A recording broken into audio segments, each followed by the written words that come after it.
know, as we sit here during NBA All-Star Weekend, that there's always people who are not here that belonged here. And some people that may be here that didn't belong here ahead of those that were snubbed. When you look at the East and the West All-Star roster, who stands out in your mind on each squad as somebody, as not having somebody that should be here? Domantas Sabonis should be here in Indianapolis. More so than De'Aaron Fox? I think De'Aaron Fox's last 2 months, he had the shoulder injury, and because of that, his jump shooting has dropped down to like sub 30% from three-point range. In the first 2 months of the season, he was electric there. I think what Sabonis has done over the last 2 months is keep them afloat. And you can't convince me that he shouldn't be here. I mean, the NBA ladder itself said he's the sixth in MVP. Kenny, I'm not saying he should be here. Yeah. But ain't no way in hell you sent him before De'Aaron Fox. No, as far as the entertainment factor, 27 a game. I mean, 100%. Come on now. I feel that. But I feel like if you talk to any Sacramento Kings fan, they say Sabonis has been our best player this year. And because of that, he deserves to be here. Well, he's been the most consistent. For sure. I don't think he was the best player on the court for them when De'Aaron Fox was on the court healthy. Well, when he's on the court healthy now, come on, Kenny. Come on, Kenny. Come on, Kenny. He's averaging 20-plus, leading the league in rebounding, 8 assists. Just being as consistent as anybody in basketball. Obviously, the defense is something that you question. Always. But Always. I think that the stats are the stats, and I can't look past that. Okay, what about the Eastern Conference? Eastern Conference, because we had the injury replacements of Joel Embiid and Julius Randle, I thought they did a decent job. The only person I would like to see here is Jared Allen again, because the Cavs went on this crazy run. 18 wins in 19 games, and he's been playing all defensive caliber defense. And then a lot of people just see J.A. and think he's a live threat. He's been putting the ball on the floor a little bit, getting a little post touches, so I like that, but I don't know who you take off to get him there. Let's stay on the subject of All-Star Weekend. I have been down on this weekend for quite some time. I love the NBA. Obviously, I've been covering it for over a quarter century. Looking at guys like yourself want to come up doing great work. I love it. I appreciate it. I'm wondering, however, if you can truly appreciate, because you are a young whippersnapper. You know what I'm saying? I'm an old fogey. I mean, I'm wondering if you can truly appreciate how much the slam dunk contest has been virtually destroyed. When you consider that LeBron James never, because I blame him, by the way, he never ever once participated in the slam dunk contest. Every superstar that played above the rim, you can go from the Connie Hawkins to the David Thompsons to the Julius Irvins to the Dominique Wilkins and Michael Jordans of the world to the Kobe Bryants of the world. Of course, T-Mac and Trace and Vince Carter. You know, I mean, it all stopped because LeBron James did not want to participate in the slam dunk contest. I'm wondering how you feel about it, and do you disagree with my assertion that he ruined the slam dunk contest because he made it a non-priority for superstar athletic players to want to participate in the slam dunk contest? Yeah, as far as me covering the sport, I guess it hasn't been great. I think this is the first year in the last 6 that we've had an all-star, and it's Jaylen Brown. No disrespect to Jaylen Brown. He's great. I appreciate him for participating. Exactly. But other than that, we haven't really seen it.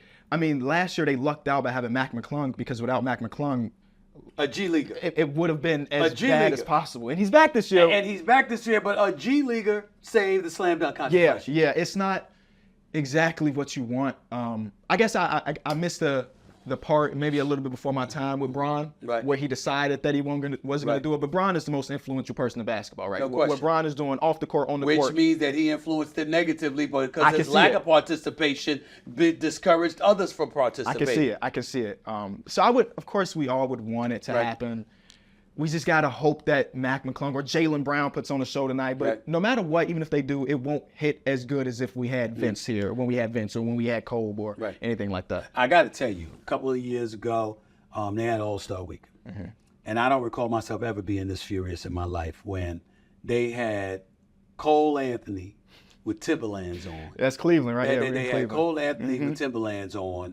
They had these guys missing one dunk after another. And I was like, it was horrible. It was horrible. So at that moment in time, I said, and then after the G Leaguer, McClung comes on board last year, and he wins the slam dunk title. I said, you know something? I dare anybody to tell me this is a bad idea. You could go and have a regional contest, city to city, in the park, any park in America. You understand what I'm saying? where you see some of the top dunkers. Yeah. Okay, you offer prize money for $1 million. I mean, think about it. Let's call it what it is. We got cats out here doing the wrong things for a hell of a lot less. Yeah. A winning prize of $1 million, a consolation prize of $500,000, and a third place prize of $100,000. Okay, for the top 3.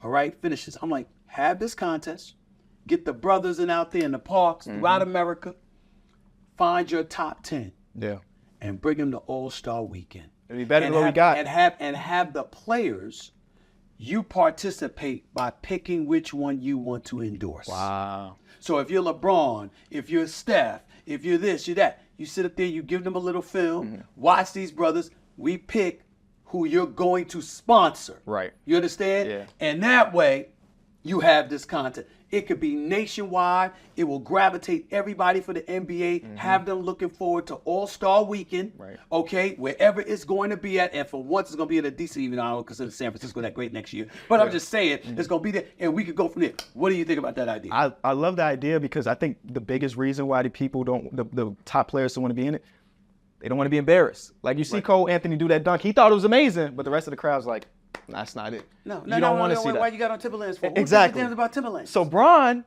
he don't have to participate. He can just be the endorsement factor. I really do like that idea because there's nothing better on Instagram than a crazy dunk. And there's a lot of like non-professional basketball players that can get it done. Right. So I like that idea. Something similar happened in Chicago a few months ago that I was a part of, but it was just Chicago. It was Chicago-based hoopers, and I was impressed by just Chicago. Is that no so doubt? Imagine if we open it up. No doubt. You know they got them brothers in Chicago, for sure. The L.A., New York. I mean, all over the place. Yeah. Don't get me started with them country boys taking care of their legs, eating steak and potatoes for breakfast. I mean, who knows how screwed up? I mean, you never know where the potential lies. But let's stick with this, all right? Because I'm looking at that. What can we do to fix the All-Star game? Not the slam dunk contest. It's tough, man. It's tough. I think the overall incentive just isn't enough for the players. Again, player empowerment, shout out to it, is cool and all, but this is one of the events that's like, they don't want to pull up in Indianapolis on a Sunday and go crazy. You know, I think the best year, at least as covering, I'm going to keep doing that until it's official. That fourth quarter of the All-Star Weekend a few years ago. In Chicago. Competing. In Chicago. That was the best we've seen. That was the first year of the Elim ending. Where it's like we need 24 points, and then it ended perfectly. And then last year was the worst I've ever experienced. Right. Where, of course, we had Steph Curry sitting out. We had Bron only play a minute. Giannis only played a minute. So that carries it to an extent, but it just wasn't really it. And I think what we could do to make it better is incentivize it more, because it won't ever be good unless we convince the players to really care about it. I don't know if that incentive is dollar amount. I know they've trickled in some charity work. I don't know if that's enough. I don't know exactly what it is, but we need it so that Bron really cares about performing tomorrow or in a couple days in Indianapolis, and I just don't know. Makes sense. Makes sense.